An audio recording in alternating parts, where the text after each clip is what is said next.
Hello everyone and welcome back to another instalment of the Warwick F1 Show. F1 is firmly back. We've just had the first race in our triple header since the 4-week break over the autumn in Austin. If you haven't checked out our review of the US Grand Prix, then you should definitely go and check that out after this episode. But now we are looking forward in this episode to the second race in this triple header, which is Mexico, which admittedly I think even though it's not delivered on the on some of the races we've been at, there's still a lot to play for in terms of championships and for certain drivers, which we'll get onto.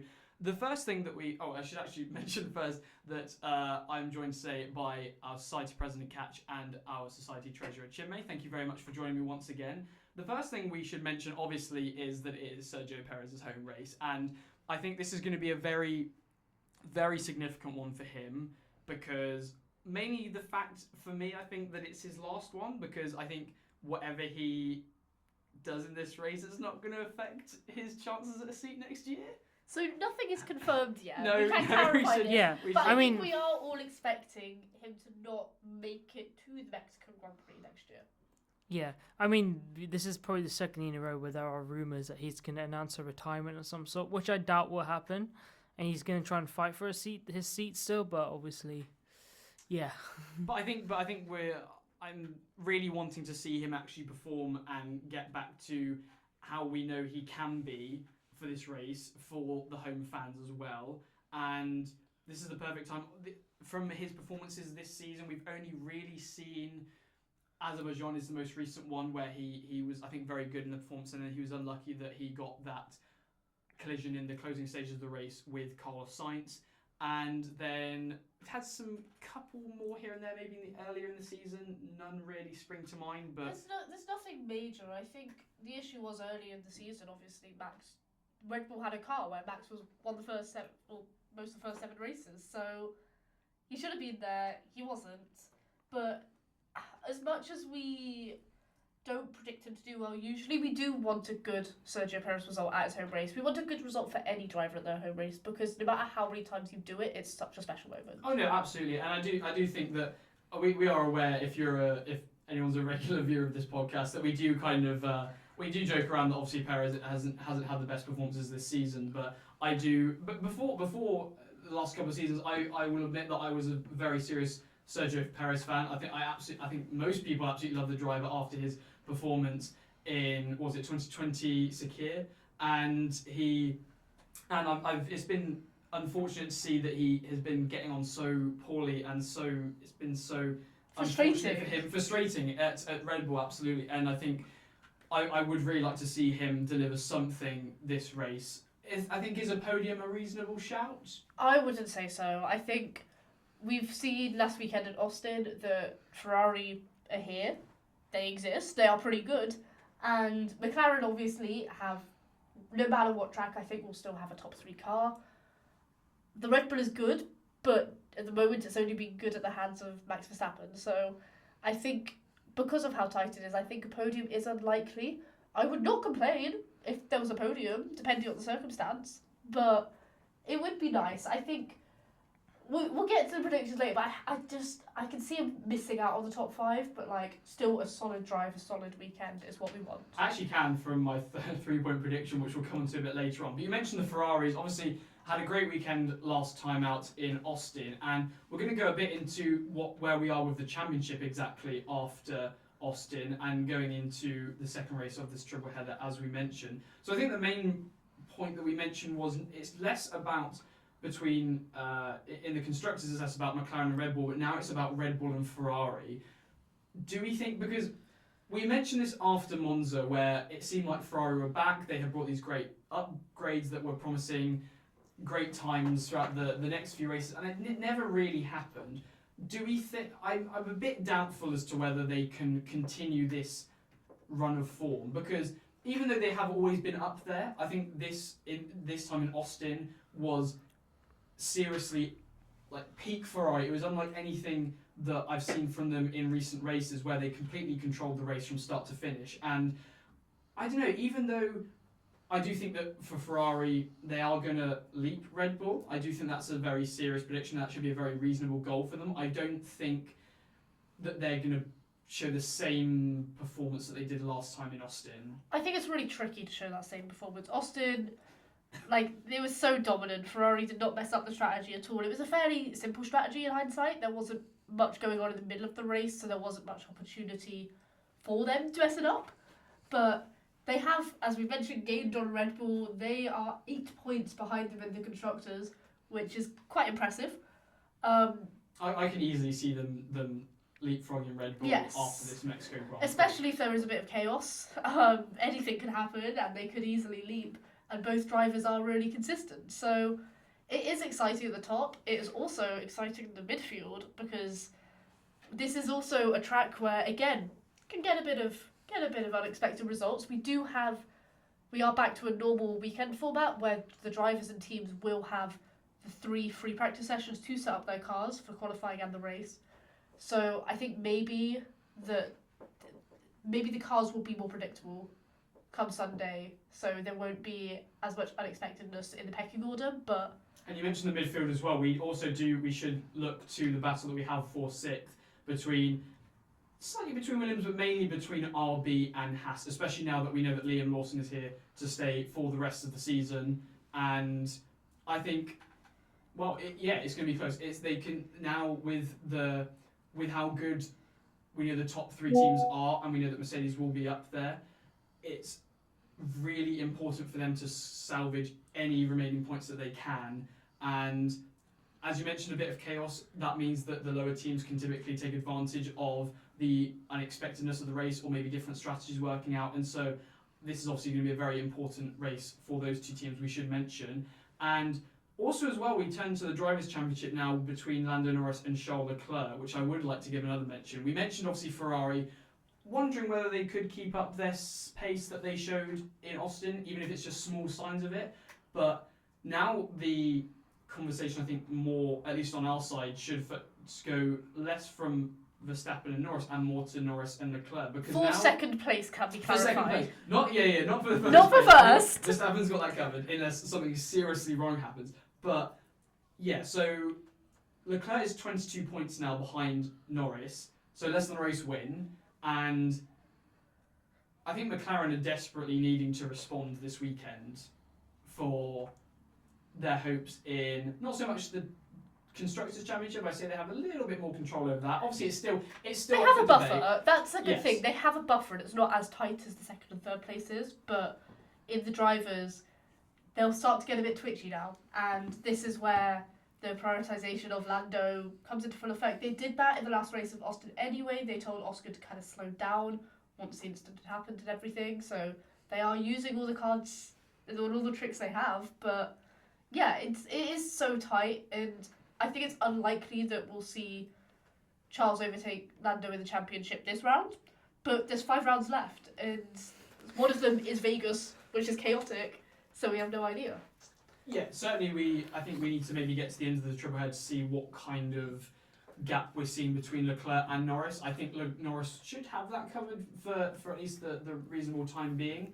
But I think we shall move it on to something that I know Katch is very excited to talk about, which is Pato'O'Ward, Yes. who is an IndyCar driver who has been linked with McLaren now for a couple of years, correct? Yeah, so McLaren have dipped their toes in many series. They have an IndyCar team since 2020, Aaron McLaren, and Pato'O'Ward is an ex-con driver who he was partnered with Red Bull in his younger Formula days, but did Indy next. He's very solid IndyCar driver, multiple wins, top towards the championship each time. Not won it yet, but so this will be the first.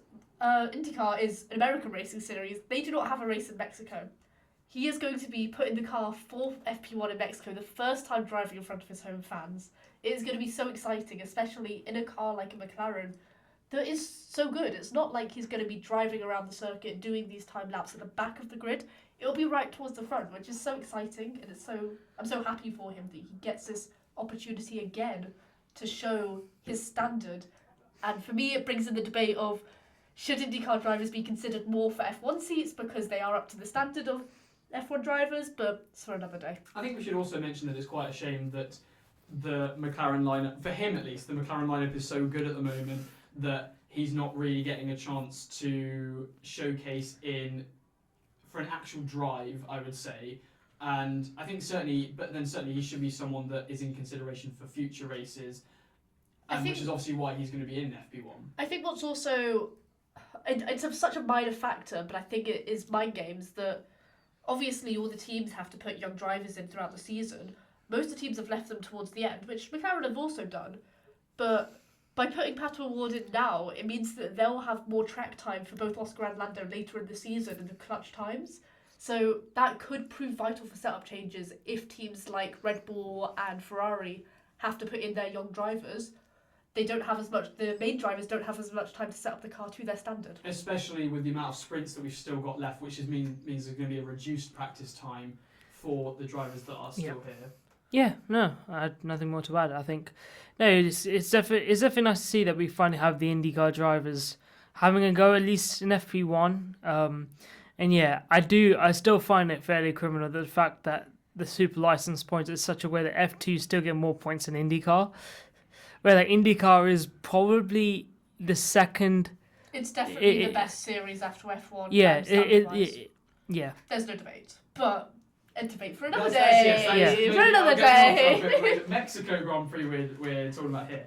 But yes, there are also a couple of other. The other headline that I think we wanted to talk about for Mexico was Fernando Alonso. He will be making his 400th Grand Prix start in Mexico. No, it's appearance. Yeah, sorry. Race weekend appearance. My bad, but still, that's incredible. Yeah. He seems to that guy's gonna be racing. It seems like in he's my favourite rookie.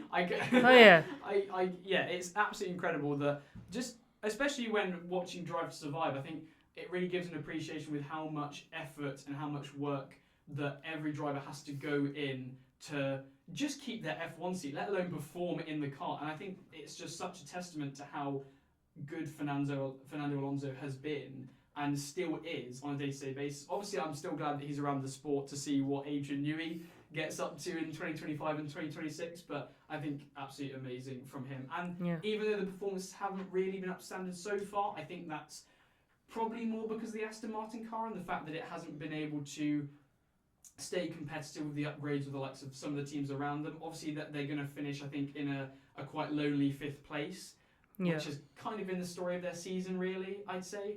But certainly, it's always very nice to have, with the amount of rookies that we have on the grid. It's nice to have still a bit of experience and still a bit of drivers that we can reminisce over their great careers. And Alonso, I think, please make him stay in the sport for just as long as possible because he's a really great driver.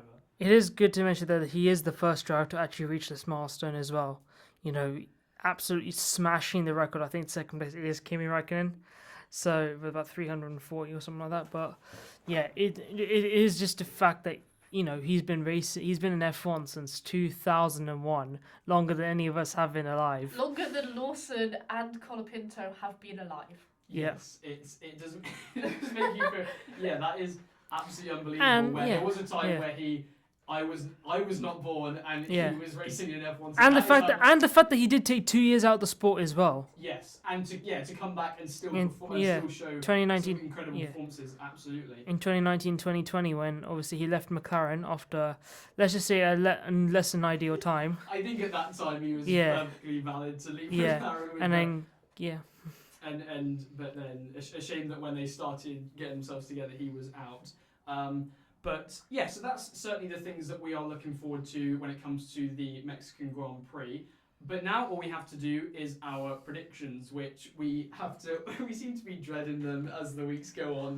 They're just getting worse and worse, to be honest. This season has been very difficult, I think, to predict anything with even if we haven't had the most chaos, obviously with the lack of safety cars, there's still been some really mixed up orders, and it's very difficult to tell which teams are going to be on the ball and which ones are going to fall back for the specific racetracks, which we like from an entertainment point of view, but not when you're trying to make predictions. Yeah, as there's like 3 or 4 teams that could actually finish in the top 5, that's in theory 8 drivers, and we can only predict 5 of them. So you're going to have some shocking predictions come out at some points. Absolutely. So essentially the way that we do it is we predict our top 5, and then we predict a 1, 2, and 3 point prediction, and the more points that the prediction is worth, the more unlikely that it should be, realistically. And we also take it in turns to pick who has the first choice for the winner of the race, and I believe that it has fallen to Chinmay, and you have been very wise, I think, to go with Verstappen, who has been, like it or not, he's been like probably one of the more consistent drivers this season. I mean, it's especially in Mexico because he is by far the won this place the most, and if he does win this weekend, it will be the first track he wins 6 times at. And he's won the last 3 races at this track. Oh, So yes. he could be making it 4th, which is absolutely incredible. Yeah. Even though it's not hard and fast this time, because obviously the Red Bull is nowhere near as dominant as it has been for the last.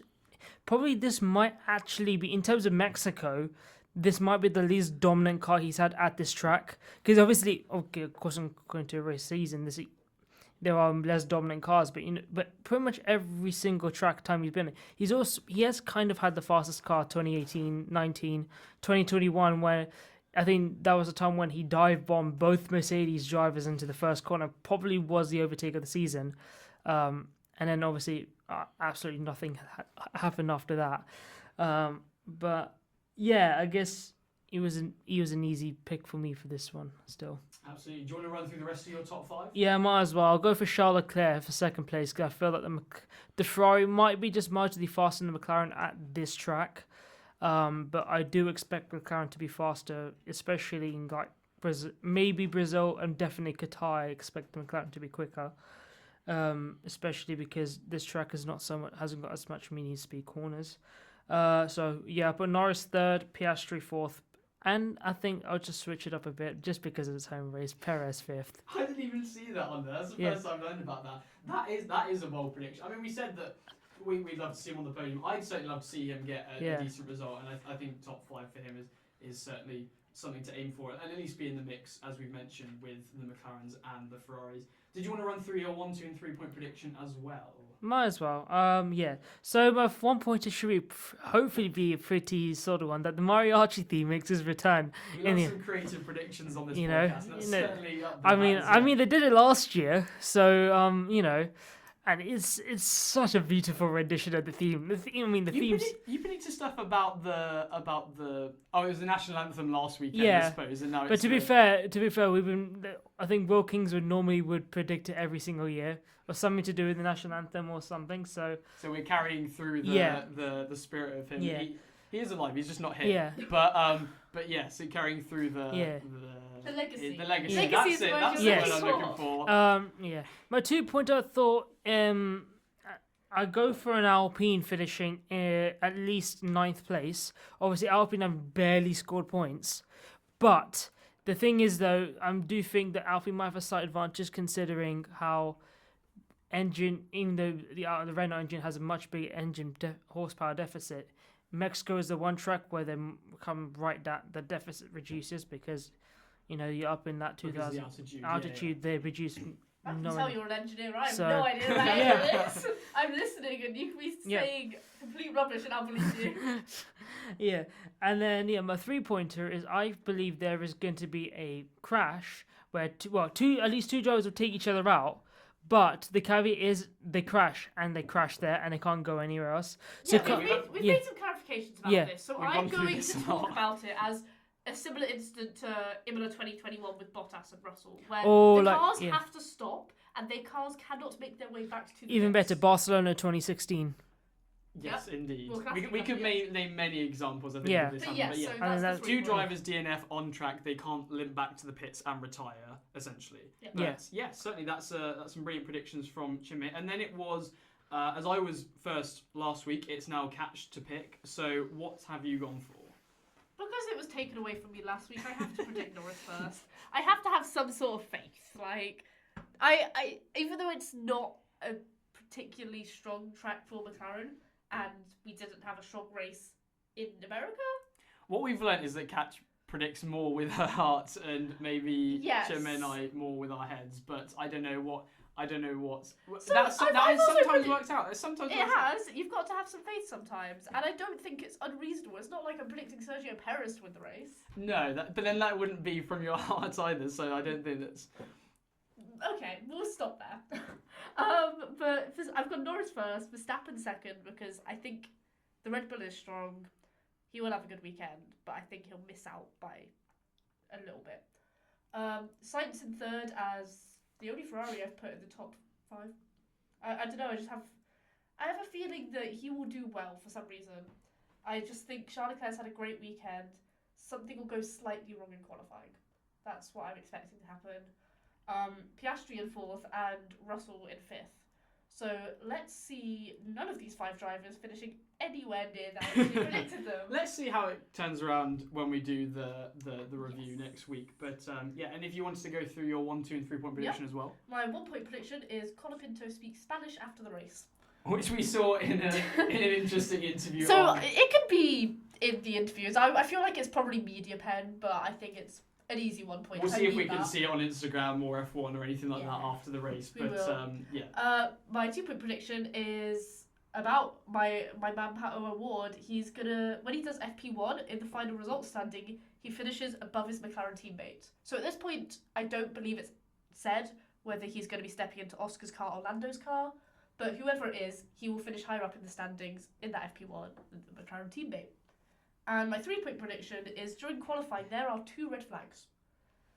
This can be at Q1, Q2, or Q3 at any point in that whole qualifying hour. I'd certainly love to see some anything to make qualifying exciting, a bit more interesting or exciting that we can talk about on the podcast. And then it was me for choosing 3rd. So obviously I didn't have, arguably I would have put Verstappen and Norris. Obviously I put Norris last weekend.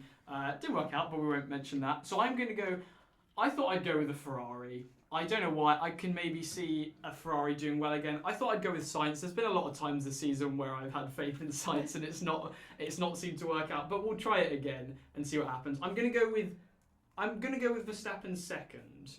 I think it's tactical. Maybe a bit of tactical. Maybe in hindsight I'm being a bit stupid because I don't know whether. I think there's less of a chance. Normally we would do a Verstappen tactical 5th because it was more a fact that we couldn't choose him for 1st place and we knew he was going to get 1st place. But I really do think that it's kind of up in the air where he does finish. And obviously, as we've talked about beforehand, it does depend how well that Red Bull car can cope on the race day. So Verstappen 2nd, Piastri 3rd, hoping for a bit of a better race for him than what maybe transpired in Austin. And Leclerc 4th, and I've actually put Norris down in 5th.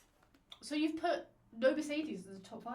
No, I don't think. I do think that there'll be another poor weekend for Mercedes. Not so much of a poor weekend, but I just don't think that compared to the McLarens, the Red Bull, they are the 4th fastest team at the end of the day. So, and I just don't maybe see. I can see all of those drivers just getting above the Mercedes. Obviously, we can't predict the chaos that might happen, and I think if there was a bit of chaos, then Mercedes could definitely have a shout of getting up there. But yeah, I just don't see if it were to run normally just pure pace and just pure strategy. I really don't see the Mercedes getting up there, to be honest. I think that they will finish 6th and 7th probably. Okay. My 1 point prediction is that both Mercedes reach Q3, hoping for a bit of a turnaround from last weekend in Austin. My 2 point prediction, it actually is also about Pato'O'Ward. Now it seems, this is an interesting situation because it seems like I've stolen this from you because you've gone first, but actually I was the first to document a Pato'O'Ward prediction. You were the first one to make your predictions. Yeah. When we were preparing them before the podcast, he was the first one to make the predictions. No, but it's all good. So yeah, my 2 point prediction is very similar to Katch's. So I've said that Pato'O'Ward gets in the top 10 in FP1 timings. Compared to Katch, which was obviously that he would finish above whatever other teammate he was with. Both hoping for Pato'O'Ward to do well in the car, basically.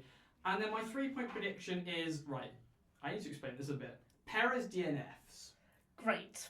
Even though, look, this is genuinely a prediction rather than a hope, because I've already said in this episode that I hope Perez do well. I really do hope so. But this is, I don't know why, I've just have this gut feeling. I have this gut, yeah, sometimes you can't explain it. But no, sometimes I do happen to remember quite a few times, not just with Perez, I think I've maybe thought of it Perez with some previous Mexico Grand Prix, but for other drivers of their home Grand Prix, there's all this excitement and anticipation that comes with, oh, maybe this time they'll do a great race, and it just never works out for them for some reason. So maybe he won't exactly DNF, this is obviously why it's a 3 point prediction. But for me, I'm hoping that his 3 point prediction doesn't come true. Because you are currently leading our championship, so Yes, we need it's to still close very in a close. little bit. It's still very close, but yes, there is a bit of a gap. But Yeah. we shall definitely see how all of those predictions get on. So I think we've done pretty well there, covering the Mexico Grand Prix. Obviously, for any society members, we will be doing the race viewing in the Clarendon on the Sunday as usual for the 8 o'clock start time. And for the podcast listeners, we will obviously have a Mexico review coming out the week after to talk about all of the nitty-gritty details that come out of that race on Sunday. But until then, thank you very much, Katch and Chinmay, for joining me. I've been your host, Callum, and until next time, goodbye.